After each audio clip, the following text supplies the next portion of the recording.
si demain il m'accorde pas ce filet de sécurité, tant pis, je le lâche complètement, et parce qu'il y a tellement d'opportunités que j'ai envie de tout casser, et que finalement, aujourd'hui, ce que je ressens, c'est que mon métier d'infirmier actuel, peu importe, il me fait grandir, j'ai grandi avec ce métier, il fait ce que je fais aujourd'hui, il me freine plus qu'autre chose, tu vois. Hello Maxime, tu vas bien? Hello, hello, ça va très bien, toi? Ouais, ça va super, je te remercie. Écoute, je te remercie aussi de prendre le temps avec moi aujourd'hui pour pouvoir partager ton parcours au sein de l'académie. On va démarrer par le commencement. Est-ce que tu peux te présenter, Maxime, nous dire un peu qui tu es? Ouais, bah écoute, du coup, moi, donc j'ai 31 ans. Quand j'ai découvert l'académie, ça faisait un peu plus de 10 ans que j'étais infirmier aux urgences, dans un service d'urgence psychiatrique. Euh, voilà, j'ai resté fidèle à ce service-là, j'ai rien connu d'autre. Euh, donc ouais, voilà, après un déménagement qui m'a éloigné une heure et demie de mon boulot. Donc moi, je travaillais de nuit. Je faisais 3 nuits, 3 repos.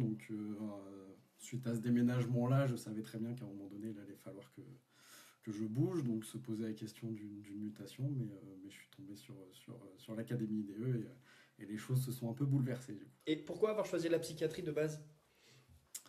Alors initialement, moi, quand j'étais à l'IFSI à l'école, je voulais plutôt travailler dans un service style SAMU ou quelque chose comme ça. Et en fait, c'est suite à un stage dans le service où je travaille, aux urgences psychiatriques, où j'ai découvert vraiment ce côté relationnel, et le challenge que c'est d'accompagner des gens en souffrance, surtout mentale. Et en fait, ça m'a jamais quitté, quoi. Ok. Finalement, tu as préféré le côté humain et relationnel plutôt que les soins techniques, même si on a quand même dans tout ce qui est SAMU, mais forcément, il y a quand même beaucoup plus de contact humain avec de la psychiatrie. C'est ce qui Ouais, t'a fait complètement. chavirer et préférer la psychiatrie. Ouais, c'est exactement ça. Bon, après, j'aimais bien quand même la technique, hein. Je sais qu'il y en a beaucoup qui se retrouvent en psychiatrie parce qu'ils détestent la technique. Moi, ça me dérangeait pas, j'aimais bien, mais j'étais beaucoup plus épanoui dans tout ce contexte relationnel, et les enjeux qu'il y a derrière tout ça, quoi. D'accord, ok, très bien. Et alors pourquoi cette idée de faire autre chose? Comment tu te sentais dans le métier en tant qu'infirmier, que ce soit à tes débuts, mais à la fin, est-ce qu'il y a eu un changement? Est-ce qu'il y a eu des choses qui ont fait que? Alors, à mes débuts, ça allait très très bien. Et en fait, pendant ces 10 années, alors je vais résumer quand même, mais il y a souvent eu des petits moments un peu plus compliqués, des hauts et des bas, surtout par rapport aux conditions. Ça a toujours été les conditions qui m'ont fait, moi, me poser des questions sur le métier. Mais toujours avec cette même idée, de toute façon, de me dire que je suis que infirmier, entre guillemets, et il y a pas beaucoup de portes qui s'ouvrent quand on est infirmier. En tout cas, c'était ma vision des choses, si ce n'est que d'aller d'un service à un autre, mais en me disant que l'herbe n'était pas plus verte ailleurs. Et du coup, j'ai toujours un peu persévéré, on va dire, dans mon service.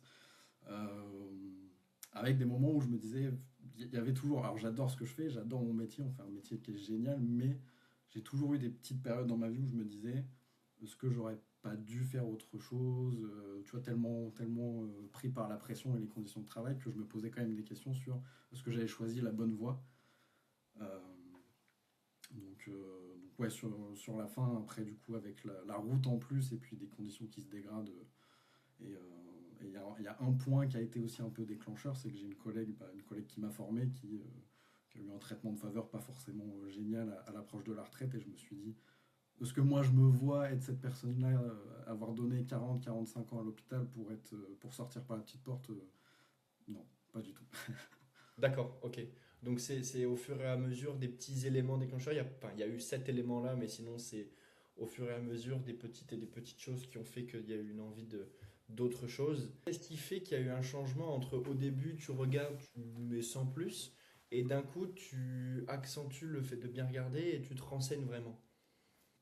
En fait, les premières fois où je vois les vidéos, pour être totalement transparent, je me dis c'est des vidéos, c'est Instagram, ça reste facile, entre guillemets, de tomber sur des vidéos où il y a des gens qui te vendent un peu du rêve, qui te disent voilà, tu peux avoir ci, tu peux avoir ça si tu fais ça. Donc les premières fois, je vois les vidéos en me disant bon, c'est encore quelque chose de plus sur Instagram qui te vend un peu du rêve. Puis finalement, je regarde un peu les commentaires, je me renseigne, je vais sur le site, je regarde un peu les avis, un peu les vidéos, puis je me dis après tout, euh, je suis dans une situation qui me déplaît, il va falloir que je change quelque chose incessamment sous peu.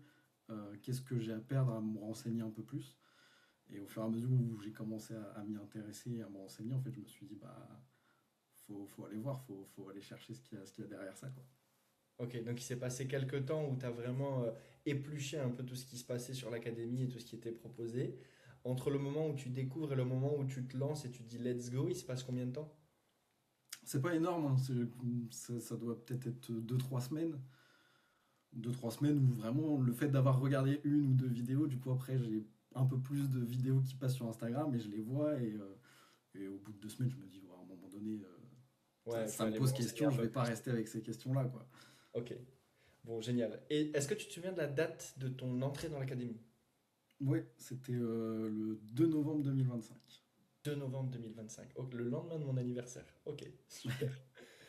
Donc 2 novembre 2025. Comment se passent tes débuts? Au début génial, génial. Moi je rentre en fait au moment où je rentre dans l'académie, ouais, il n'y a qu'une envie, c'est d'en savoir plus, de découvrir, d'apprendre. Moi je suis quelqu'un de très curieux donc j'ai dévoré tout ce qui était proposé en termes de modules, de vidéos, donc ça se passe super bien.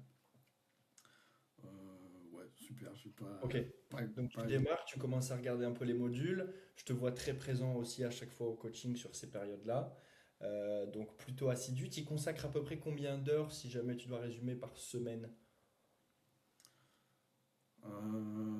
je pense ouais, quand même le travail à côté, donc des fois il y a des journées où c'est plus compliqué, mais je pense bien ouais, 6 7 heures, parce qu'il y a des jours peut-être où je dévore les vidéos, j'y passe 2 3 heures, et puis il y a des jours où avec le travail je peux un peu moins.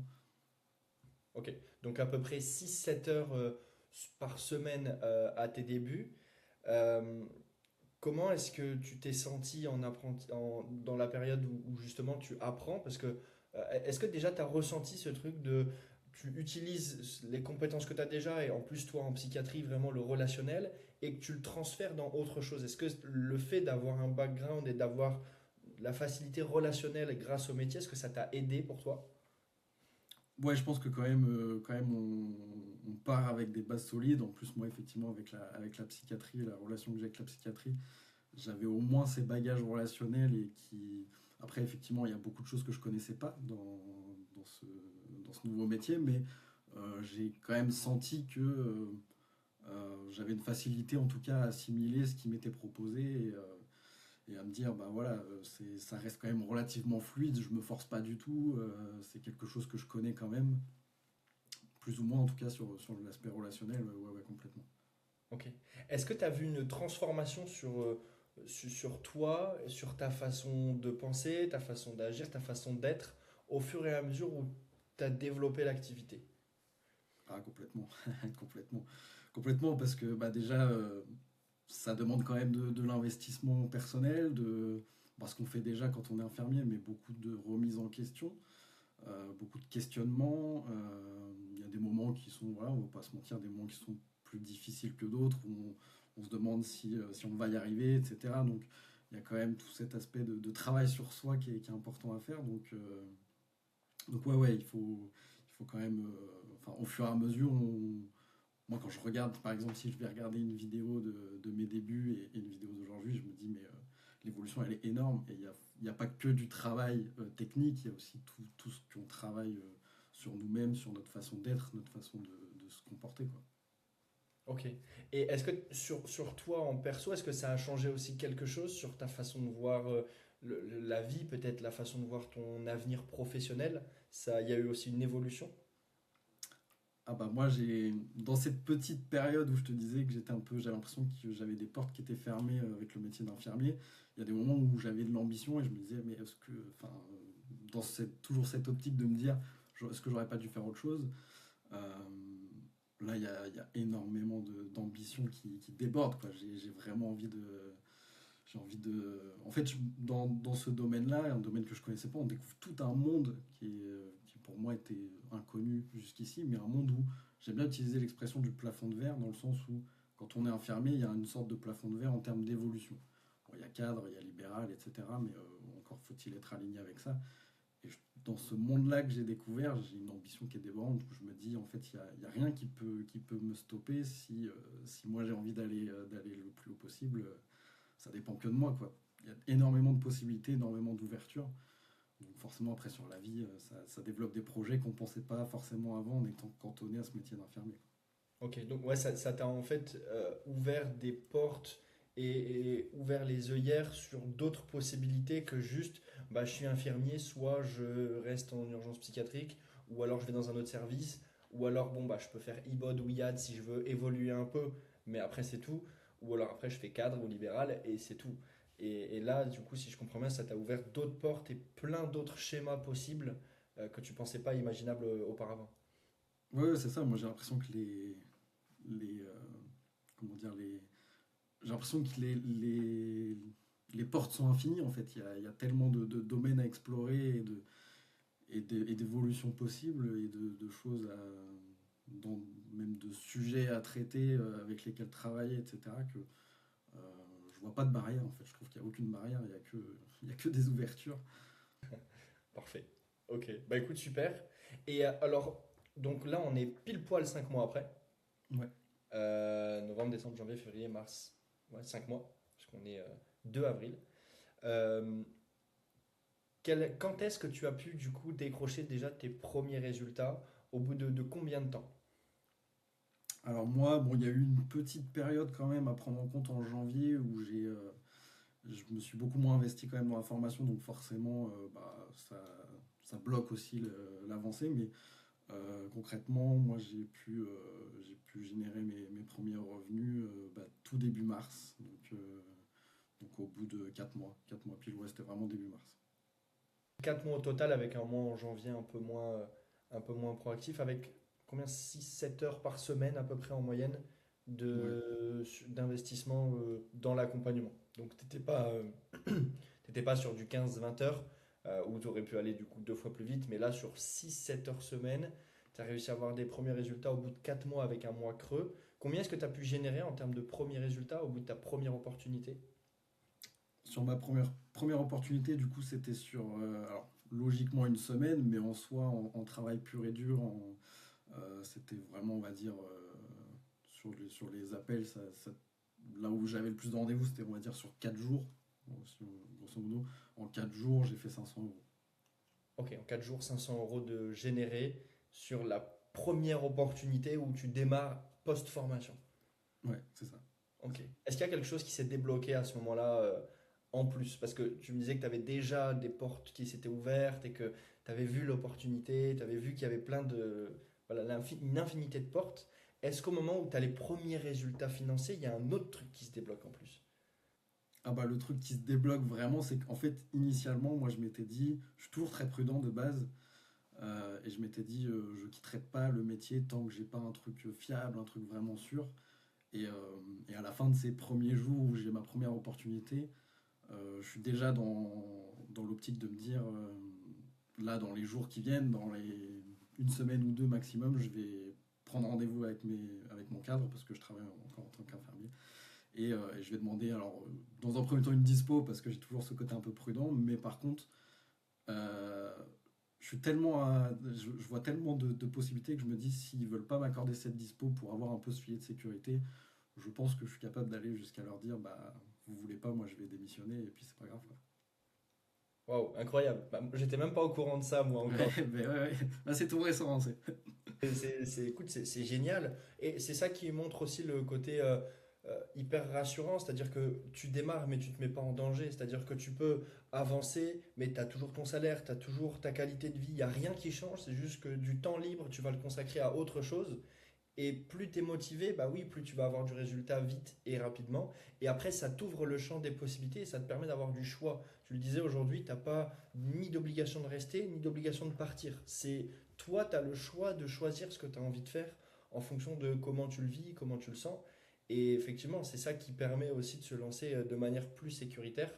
Et là, bah, du coup, ça mène à ça, c'est-à-dire que tu te lances sans pression non plus derrière à ton rythme et après bah, tu as carrément ce choix. Donc bah, écoute déjà bravo pour ça. Moi je Merci. suis ravi de pouvoir entendre ça. Est-ce que tu t'imaginais ça le 2 novembre quand tu as démarré? d'en arriver à ce moment-là aujourd'hui où tu as la réflexion de te dire, tiens, je vais peut-être partir et j'ai le choix de me dire, je quitte ou je continue. Non, non, c'est vrai qu'au moment où je démarre, ça reste un petit peu de l'inconnu, ça reste une prise de risque que j'avais pas forcément l'habitude de faire. Bah, la preuve, hein, rester 10 ans, j'ai fait mes 10 ans de diplôme dans le même service. Donc à ce moment-là, je l'imagine pas. Après, c'est vrai que cette possibilité-là, très honnêtement, je me serais pas du tout engagé sur la formation s'il avait fallu que je quitte mon métier tout de suite parce que j'ai toujours moi besoin quand même de cette sécurité. Mais d'en arriver, pourtant, qui n'est pas du tout de mon style de personnalité, à me dire si demain il m'accorde pas ce filet de sécurité, tant pis, je le lâche complètement et parce qu'il y a tellement d'opportunités que j'ai envie de tout casser et que finalement aujourd'hui ce que je ressens c'est que mon métier d'infirmier actuel, peu importe, il me fait grandir, j'ai grandi avec ce métier, il fait ce que je suis aujourd'hui, il me freine plus qu'autre chose, tu vois. Hmm. Ok. Et est-ce que le fait de quitter, est-ce que tu as ce sentiment un peu d'abandonner tes patients? Euh, j'ai pas le sentiment de les abandonner dans le sens où pour moi c'est le système qui les abandonne concrètement, c'est pas nous. Et au contraire, il y a quand même il y a énormément cette relation. En fait, moi j'aime bien dire que j'ai pas changé de métier, j'ai changé de cadre. C'est-à-dire que effectivement je fais plus la même chose, je suis pas dans un service, mais il y a ce côté aide à la personne. De toute façon, j'aurais pas fait autre chose que quelque chose dans lequel je pouvais avoir l'impression d'aider des gens. Donc, euh, donc j'ai pas ce sentiment d'abandon là parce qu'à un moment donné, il faut se choisir aussi. Et comme je l'ai dit au début de notre échange, hein, si c'est pour dans 40 ans partir par la petite porte, les patients, il y en aura toujours. Mais par contre, ma vie, elle sera passée, quoi. Ouais. Ok. Et alors justement, c'est intéressant ce que tu dis, c'est tu as toujours autant l'impression d'aider des personnes, alors au lieu que ce soit des patients qui viennent à l'hôpital, dans ton cas, ce qui était en urgence, donc du coup pas forcément voulu, on peut dire ça comme ça. Est-ce qu'aujourd'hui, tu as toujours ce sentiment de pouvoir aider? Est-ce que tu as reçu justement des messages de personnes qui t'ont remercié de les avoir aidés justement de ce côté-là ou pas? Ah, complètement. Moi, j'ai eu. Encore une fois, j'ai qu'une petite expérience pour l'instant. Mais juste sur cette expérience, il y a quand même un côté. Bah, comme tu le dis, en plus, moi, de par mon service, j'aide souvent des personnes qui n'ont pas envie d'être aidées. Et ça, c'est compliqué. Et là, je retrouve une sérénité à avoir des gens en face de moi quand je les aide qui sont vraiment, vraiment reconnaissants, quoi. Alors même si on fait pas le métier d'infirmier pour la reconnaissance, ça fait du bien d'en avoir un peu aussi de temps en temps. Et ouais, j'ai déjà eu quelques petits retours de messages qui font chaud au cœur, ça c'est clair. Même des gens que finalement, sur ce que j'ai proposé, j'ai pas accompagné, mais qui m'ont remercié d'avoir échangé avec eux, d'avoir pris du temps, d'avoir été sympathique, etc. Donc non, c'est d'un point de vue égo et personnel, ça fait quand même du bien. Donc t'as quand même, tu sens qu'il y a quand même une reconnaissance au final, même si comme tu le dis, on le fait pas pour ça, bah, ça fait toujours du bien d'en avoir une et de voir que ce Ouais. qu'on fait, ça a vraiment un impact et ça peut aider. Euh, qu'est-ce qui a été pour toi l'élément qui t'a le plus aidé dans l'académie, dans tout ton parcours de A à Z, entre le 2 novembre et aujourd'hui? Qu'est-ce qui a été l'élément qui t'a le plus apporté? Alors, il y en a plusieurs. Je pourrais pas en identifier qu'un seul parce que bah déjà, il y a l'apport des coachs.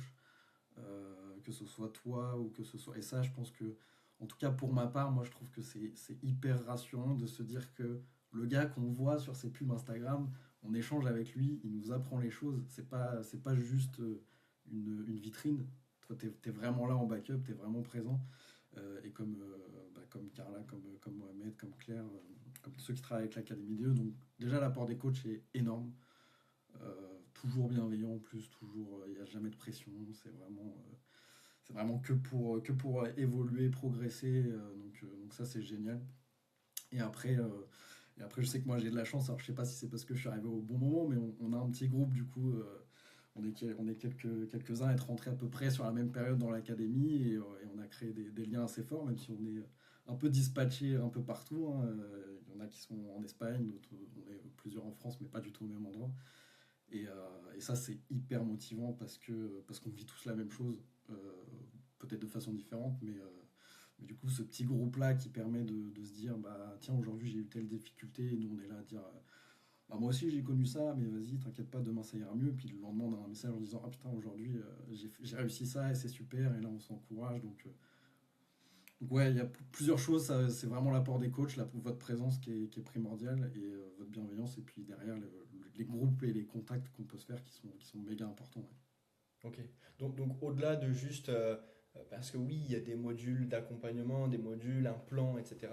Le plus gros apport de valeur pour toi, c'est pas juste ça, c'est le fait qu'il y ait un suivi, qu'il y ait un accompagnement, qu'il y ait du monde, qu'il y ait une communauté, des personnes qui sont bienveillantes, qui sont dans la même vision que toi. Et c'est ça pour toi, selon toi, qui a eu du coup le plus gros impact et les résultats que tu as pu avoir. On rappelle de pouvoir générer 500 euros sur 4 jours. euh, En première expérience, en débarrant, etc. Quand même Bah assez, oui. assez exceptionnel. Quand on y pense comme ça, c'est quand même beau. Bah ouais, je suis quand même content parce que je me dis c'était vraiment une toute première expérience, donc forcément je sais que je vais que progresser, donc c'est qu'un début, il y a forcément beaucoup mieux à aller chercher. Et comme tu le dis, non, il n'y a pas que l'apport des modules et des cours, parce que demain tu sors un bouquin, je vais aller l'acheter, c'est pas pour ça que je vais performer derrière ou être bien dans ce que je fais parce que je le fais bien. C'est tout ce que vous apportez à côté. Donc c'est pas juste un apport, les apports, franchement, c'est important parce que c'est quand même, faut quand même savoir ce qu'on fait, on fait pas n'importe quoi, mais c'est tout le travail qui est à côté et tout ce que vous apportez, ça a beaucoup plus de valeur. Bah écoute, super. En tout cas, je te remercie beaucoup, Maxime, pour ça. Euh, Qu'est-ce que tu dirais aujourd'hui à une personne qui t'a écouté, qui se sent inspiré par ton témoignage, qui a aussi envie de le faire, mais qui a un doute, qui ose pas, qui se dit ouais, mais peut-être pas, peut-être que moi j'y arriverai pas, ou peut-être que pas maintenant, parce que c'est vrai que bah, j'ai ça d'abord, je vais peut-être attendre, le système il va peut-être changer, j'ai peur d'abandonner mes patients. Enfin bref, quelqu'un qui hésite, peu importe l'hésitation, qu'est-ce que tu lui dirais aujourd'hui? Moi, je lui dirais que déjà avoir peur, c'est normal, parce que j'en suis l'exemple. Moi, j'avais vraiment peur de me lancer dans quelque chose. En fait, l'inconnu, c'est inconfortable pour tout le monde, hein, avoir peur, c'est normal, mais il y a un moment donné où si on fait que d'écouter la peur, ben, en fait, on reste dans la même situation. Donc, quelque part, si cette personne-là, elle se pose déjà la question de faire autre chose, ou elle envisage déjà d'autres choses, et qu'elle a déjà une petite curiosité juste en voyant les vidéos de l'académie, c'est qu'il y a un problème dans son métier actuel, et que moi, personnellement, aujourd'hui, j'ai que 31 ans, mais je pense que si j'étais tombé sur l'académie IDE bien avant, des fois, je me dis, bah, j'y serais allé plus tôt, ça aurait été encore mieux. Bon, après, il n'est jamais trop tard, hein, mais non, je dirais que la peur, c'est normal, mais qu'il y a tellement de choses à gagner à côté que il faut savoir se décider, et que il n'y a pas un énorme risque dans le sens où tu peux le faire en gardant ton métier. Alors effectivement, ça demande de l'investissement à côté, ça demande du temps, ça demande aussi de l'énergie, mais la peur de réussir, elle est légitime, mais quand on s'implique, il n'y a aucune raison qu'il y ait de l'échec. Ok. Bah écoute, je te remercie en tout cas beaucoup Maxime pour ton temps et ton implication aussi au sein de l'académie. Très ravi de t'avoir aujourd'hui en témoignage et bah, aussi de voir à quel point tu as évolué. Parce qu'on voit aussi l'évolution sur les coachings. Tu disais que tout à l'heure, bah, voilà, justement, c'est moi qui fais les coachings. Effectivement, je garderai toujours un suivi, etc. avec les membres. Et ça me tient à cœur et aussi de voir bah, voilà, l'évolution que tu peux avoir entre les premiers coachings et ce qu'on a aujourd'hui. Donc franchement, encore bravo à toi et bravo Merci, pour ton merci. évolution. Est-ce que tu veux ajouter un mot de la fin? Est-ce que tu as encore quelque chose à dire ou est-ce que tu penses qu'on a fait le tour de toute ta situation et tout ce que tu pensais? Je pense qu'on pourrait en parler pendant des heures, hein. Il y a beaucoup de choses à dire, mais je pense qu'au-delà de ce que moi je peux dire pour le vivre, il faut se lancer, donc faut pas hésiter. Et voilà, il y a dans tous les cas cette bienveillance qui prime au sein de l'académie, et ça n'a pas de prix, ça.